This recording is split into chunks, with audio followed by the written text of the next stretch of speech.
guys, may na-discover akong real Indian restaurant at dito lang mismo yan sa Angeles City, 132 Narcisco Street, malapit lang sa SM Clark, Astro Terminal at Walking Street. At ito nga ang Taj Indian Restaurant. Sa gabi, agad mo makikita ang kanilang signage at pagpasok mo, ang ganda ng ambience. Parang bigla ka lang talagang nasa Indian and very warm and welcoming ang vibe sa loob. At nagulat din talaga ako dahil meron din mga Pilipino na nagda-dine in and grupo pa talaga sila.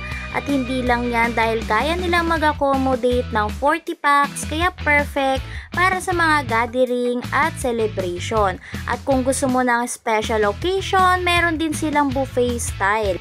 At na-experience ko rin kung paano nila pine-prepare ang pagkain at nakakabilib dahil gamit nila ang traditional na banga bilang oven at real Indian chef ang nagluluto.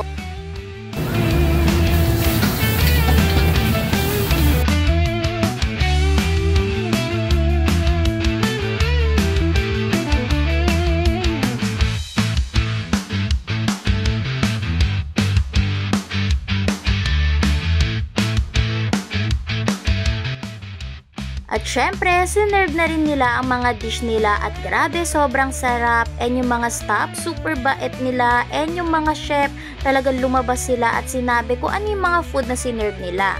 At ang pinaka nagustuhan ko, yung balance ng flavor, hindi overpowering, sakto lang, kaya siguradong babalik-balikan mo.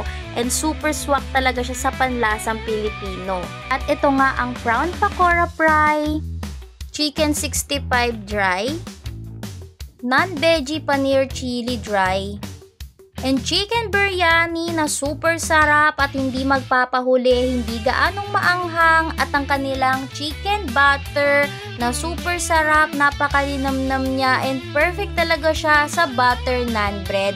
Super sarap and super sulit. And also chicken tikka na smoky flavor. At ang tandoori masala kutsa, lahat ng dish na to talagang super swak at super sarap sa panlasa ng Pilipino. Kaya kung gusto mo ng real Indian dining experience dito sa Pampanga, come and visit na sa Taj Indian Restaurant. Open daily for 9 AM to 1 AM and promise, once na natikman mo, babalik-balikan mo rin. Come and visit na!